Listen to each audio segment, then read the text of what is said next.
اور ذبح ہوتی ہوئی بہنوں کو زندگی کی بہاریں عطا فرمائے۔ آقا کریم علیہ السلام ایک دن گھر تشریف لائے تو ام المومنین حضرت سیدہ عائشہ صدیقہ رضی اللہ تعالی عنہا عرض کرتی ہے کہ حضور آج بڑا عجیب واقعہ ہوا۔ حضور میں عائشہ آج کیا ہوا؟ عرض کی حضور ایک حبشیہ نیاد عورت آئی اور اس نے آ کر دروازے پر صدا لگائی۔ میں نے گھر میں تلاش کیا کہ کوئی چیز مل جائے تاکہ میں سائل کو صدقہ کر دوں۔ تلاشِ بسیار کے بعد مجھے صرف ایک کھجور ملی اور میں اس کو وہی صدقہ کر دیا۔ حضور اس نے اس کھجور کے 2 ٹکڑے کیے، ایک دائیں جانب والی بیٹی کو کھلا دیا اور ایک بائیں جانب والی بیٹی کو کھلا دیا۔ حضور ماں خود بھی بھوکی تھی، اس کا اپنا پیٹ بھی کمر سے لگا ہوا تھا، لیکن اس نے خود کچھ نہیں کھایا اور سب کچھ اپنی بیٹیوں کو ہی کھلا دیا۔ یہ کہتے کہتے ام المومنین بھی آبدیدہ ہو گئی، آنکھوں میں آنسو آ گئے۔ تو حضور میں سنو عائشہ، اگر کل قیامت کے دن ان بچیوں کی ماں کو جہنم میں جانے کا حکم ہو گیا تو یہی بیٹیاں درمیان میں آڑ بن کے کھڑی ہو جائیں گی کہ مالک ہم تو اپنی ماں کو جہنم میں نہیں جانے دیں گی، اللہ ان بچیوں کی سفارش قبول کر کے ان کی ماں کو جنت عطا کرے گا۔ کہاں بیٹیاں باعث شرم و ننگوار سمجھی جاتی تھی، کہاں بیٹیاں ہی دخول جنت کا سبب قرار پائیں۔ خود فرمایا جس کو اللہ نے 2 بیٹیاں یا 2 بہنیں عطا کی، پھر اس نے ان کی پرورش کی، ان کی تربیت کی، یہاں تک کہ ان کا نکاح کر دیا اور پھر پیچھے سے بھی اس نے خیر خبر رکھی، تو میرے حضور فرماتے ہیں اتنا خوش قسمت شخص ہے کل قیامت کے دن میرے اتنے قریب ہوگا جتنی یہ 2 انگلیاں آپس میں قریب ہیں۔ یہ اعزاز، یہ تکریم کس کو ملے گی؟ جس نے بیٹیوں سے وفا کی ہوگی۔ بہنیں کیا ہوتی ہیں یہ زمانے کو میرے محبوب علیہ السلام نے آ کر بتلایا۔ آپ جانتے ہیں آقا کریم علیہ السلام کی نہ کوئی سگی بہن ہے اور نہ کوئی سگا بھائی۔ میرے حضور در یتیم ہیں، سینہ صدف میں اکیلے پرورش پانے والے موتی کو در یتیم کہا جاتا ہے۔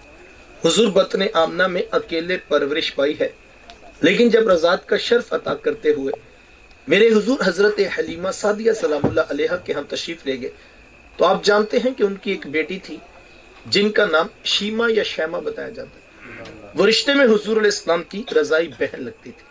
قبیلہ بنو سعد کے رواج کے مطابق شام کو جب مائیں کھانا پکانے لگتی تو بہنیں اپنے بھائی گود میں اٹھا کر باہر کھلے میدان میں لے آتی۔ ہر بہن کی گود میں اس کا بھائی ہوتا اور وہ اپنے بھائی کے حسن کے قصیدے پڑھ رہی ہوتی۔ اگر کسی کے بھائی کا رنگ کالا ہوتا تو وہ کہتی رنگ کالا ہے تو کیا ہوا، میرے بھائی کے نقوش دیکھی کتنے خوبصورت ہیں، اس کی اٹھی ہوئی ناک، اس کی جھیل جیسی خوبصورت آنکھیں تو دیکھو کتنی پیاری ہیں۔ تو وہ نقوش کو معیار حسن قرار دیتی۔ اور اگر کسی کے بھائی کا رنگ گورا چٹا ہوتا تو وہ کہتی رنگ نہیں تو کچھ نہیں، حسن تو ہوتے ہی سارا رنگت میں ہے، میرے بھائی کا رنگ دیکھو کتنا گورا چٹا ہے۔ تو یہ بحث مباحثہ چل رہا ہوتا اور کوئی بہن بھی ہار ماننے کو تیار نہ ہوتی۔ اتنے میں ایک سمت سے حضرت شیما اپنا ویر محمد اٹھا کے لے آتی اور کہتی ذرا میرے ویر کا مقابلہ بھی تو کرو نا۔ تو وہ کہتی نہیں نہیں شیما، تیرے ویر کا مقابلہ تو نہیں نا، تیرا تو ساروں کا ہی سردار لگتا ہے۔ وہ تو میں آتا حضرت شیما کا سر فخر سے بلند ہو جاتا اور وہ حضور علیہ السلام کو سینے سے چمٹا لیتی اور دعا دیتی ربنا اب قیلنا محمد، انشاءاللہ میرے ویر محمد کو نظر نہ لگے۔ آج میں دیکھ رہی ہوں بچوں کا سردار ہے، کل اپنی آنکھوں سے دیکھو جوانوں کا بھی سردار بنے۔ زندگی کے لیل و نہار گزرتے گئے، حضرت شیما کی شادی ہوگی۔ مدنی دور کی کہانی ہے اور اتفاق یہ ہوا کہ جس قبیلے میں حضرت شیما کی شادی ہوئی، حضور علیہ السلام کے صحابہ کی لڑائی اور جنگ اسی قبیلے کے ساتھ ہوئی۔ ان کے کچھ بندے قتل کر دیے اور کچھ کو قیدی بنا کر صحابہ اپنے ساتھ لے آئے۔ عرب کے رواج کے مطابق قیدیوں کو چھڑانے کے لیے قوم کے سردار فدیہ اور فنڈ اکٹھا کرنے نکلے، ہر دروازے پر دستک دیتے اور فنڈ مانگتے۔ چلتے چلتے حضرت شیما کے دروازے پر بھی پہنچ گئے، دستک دی تو پوچھا کون؟ کہا قبیلے کے سردار ہیں، فنڈ اکٹھا کر رہے ہیں، تم بھی اپنا حصہ ڈالو۔ پوچھا یہ فنڈ کس لیے اکٹھا ہو رہا ہے، یہ رقم کیوں جمع کی جا رہی؟ تو کہا کہ مدینے میں ایک شخص ہے، ادعائے نبوت رکھتا ہے، اس نے ہمارے لوگ پکڑ لیے ہیں اور ہم نے اپنے قیدی چھڑانے۔ تو پوچھا کہ اس کا نام کیا ہے؟ کسی کی زبان سے بے ساختہ نکلا محمد صلی اللہ علیہ وآلہ وسلم۔ ایک عرصے کے بعد حضور علیہ السلام کا نام سنا تو آنکھوں میں آنسو آ گئے۔ کہا انہوں نے تمہارے بندے پکڑے ہیں؟ کہا ہاں انہوں نے ہمارے لوگ پکڑے ہیں۔ کہا پھر فنڈ اکٹھا کرنا چھوڑو، صرف مجھے ساتھ لے جاؤ۔ کہا تم کیا کرو گی؟ کہا تمہارے قیدی چھڑا کے لاؤں گا۔ کہا تم ان کو جانتی ہو؟ کہا ہاں ہاں تمہیں نہیں پتا، وہ میرے بچپن کے ویر اور بھائی لگتے ہیں، میں تمہارے قیدی چھڑا کے دکھاؤں گا۔ حضرت شیمہ قبیلے کے سرداروں کو ساتھ لیا اور حضور علیہ السلام کے خیمہ نوری کی طرف سفر شروع کیا۔ یہ وہ وقت تھا جب ادب کی آیات نازل ہو چکی۔ خبردار میرے رسول کی آواز سے آواز بھی اونچی نہ کرنا، ورنہ زندگی کی ساری کمائی غارت کر کے رکھ دوں گا۔ صحابہ ننگی تلواروں سے در حبیب پہ پہرا دے رہے تھے۔ حضرت شیمہ اس خیال سے کہ میں تو اپنے بھائی کو ملنے جا رہی ہوں، جب آگے بڑھنا چاہا تو پہرے داروں نے تلواریں سونپ دی۔ رک جا دیہاتی عورت، جانتی نہیں آگے کوچہ رسول ہے، آگے تو بغیر اجازت کے جبریل نہیں جا سکتے۔ روایت میں آتا ہے جب راستہ روک دیا گیا، تلواریں سونپ دی گئی، تو حضرت شیمہ نے یوں ہاتھ سے تلوار کو جھٹک کے کہا خلو سبیلی وَعَلَمُوا أَنَا أُخْتُ نَبِيِّكُمْ، کہا میری راہیں چھوڑ دو، جانتے نہیں میں تمہارے ہی نبی کی باجی اور بہن لگتی۔ یہ آواز کانوں میں پڑی، صحابہ کی آنکھوں پر پلکوں کی چلمنے آ گئی، نگاہیں نیچی کر لی، تلواریں پیچھے ہٹا لی۔ حضرت شیمہ پورے پروٹوکول سے حضور علیہ السلام کے خیمہ نوری میں داخل ہوئی۔ میرے حضور جب دور سے بہن کو آتے دیکھا، حضور اٹھ کر استقبال کیا، مرحبا خوش آمدید پیش کرتے ہوئے فرمایا میری بہن آج کدھر کو آنا ہوا؟ عرض کی حضور آپ کے بندوں نے ہمارے کچھ لوگ پکڑ لیے ہیں، میں ان قیدیوں کو چھڑانے کے لیے آئی ہوں۔ سنو بھائیو، اللہ کے رسول نے کیا ارشاد فرمایا۔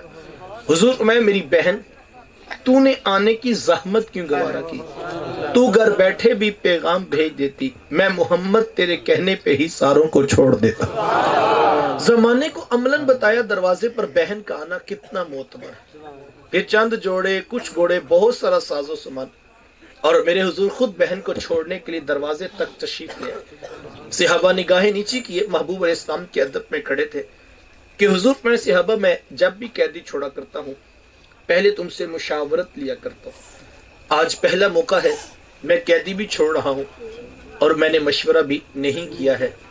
عرض کی اے بندہ نواز، آپ مالک کل کائنات ہیں، آپ جو چاہیں کریں، ہم کون ہوتے ہیں بھلا درمیان میں مشورہ دینے والے؟ لیکن حضور جی اتنا تو بتائیے آج کون سی خاص بات تھی کہ آپ نے مشورہ بھی ضروری نہیں سمجھا؟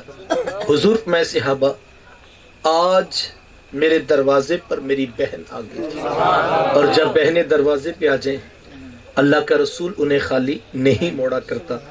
زمانے کو عملاً بہن کا رشتہ میرے محبوب علیہ السلام کی دہلیز سے ملا ہے۔ توجہ چاہوں گا، وقت سمٹ رہا ہے۔ جس دور میں بیٹی ذبح کی جا رہی تھی، جس دور میں بہن زندہ درگور کر دی جاتی، جس دور میں ماں جیسا رشتہ بھی منڈیوں اور بازاروں میں بک جاتا تھا، اس دور میں بیوی کی کیا حیثیت ہوگی؟ جبکہ آج کے اس تہذیب یافتہ دور میں بھی کچھ لوگ بیوی کو پاؤں کا جوتا خیال کرتے ہیں۔ یہ زمانہ جاہلیت کی کہانی ہے۔ آقا کریم علیہ السلام نے ازواج مطہرات کے ساتھ جو حسن سلوک کی داستانیں رقم کی ہیں، زمانہ ان کی مثال نہیں لا سکتا۔ کسی کو میرے حضور حمیرہ کہہ کے پکارتے ہیں تو کسی کے لیے بکری کا بچہ ذبح کرتے ہیں اور گوشت کے مختلف ٹکڑے ان کی سہیلیوں کے ہاں بیچتے ہیں۔ حضور کثرت کے ساتھ حضرت خدیجہ الکبریٰ رضی اللہ تعالی عنہا کا ذکر کیا۔ حضرت سیدہ عائشہ صدیقہ رضی اللہ تعالیٰ عنہ فرماتی ہیں کہ میرا جو ان سے رشتہ تھا ایک دن زبان سے بے ساختہ نکل گیا کہ حضور اللہ نے آپ کو بہتر ازواج عطا کر دی اور آپ ابھی تک اس بوڑھی عورت کو نہیں بھولے۔ فرماتی پھر حضور کے چہرے پر جلال آ گیا اور حضور میں اے عائشہ مجھے خدیجہ کے بارے تکلیف نہ دو، جب پورے مکے نے میرا انکار کیا تھا ایک خدیجہ تھی جس نے میرا اقرار کیا تھا، تو میں اسے کیسے بھلا سکتا ہوں جب زمانہ میری مخالفت کر رہا تھا، لیکن خدیجہ اس وقت بھی میرے سے محبت کی دعوے دار تھیں۔ فرماتی پھر میں نے ہمیشہ محبتوں کا ہی اظہار کیا، اور یہی حضرت خدیجہ الکبریٰ رضی اللہ تعالی عنہا ہے۔ جب ان کا وقت آخر قریب آیا تو حضرت سیدہ